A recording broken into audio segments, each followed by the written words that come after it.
Наскоро започнуваат градежните работи во мултикултурниот центар. Избрана е градежната компанија што ќе работи на неговата реконструкција.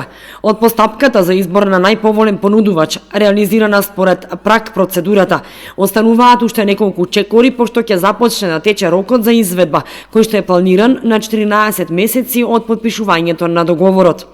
За реконструкција и адаптација на зградата на мултикултурниот центар ќе бидат наменети 316.000 евра, од кои 213.000 евра се од Интерек ИПА програмата, 37.000 се од Министерството за локална самоуправа и 65.000 евра се кофинансирање од општина Кочани.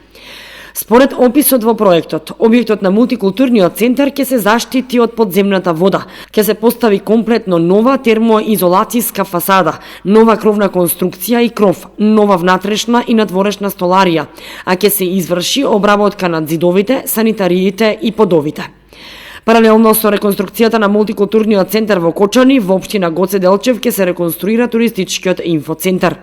Вкупниот буџет за активностите од двете страни на границата изнесува 500.000 евра, односно по околу 250.000 евра за секој партнер, сума во која се вклучени градежните работи, надзорот, меките мерки и средствата за управување на проектот.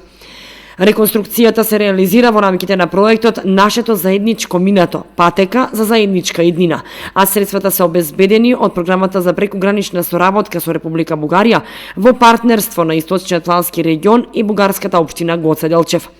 По реконструкцијата на приземниот дел од некогашното старо кино во Кочани и адаптацијата во 2002 година како културен простор, градежните надворешни и внатрешни интервенции на овој објект доаѓаат во вистинско време.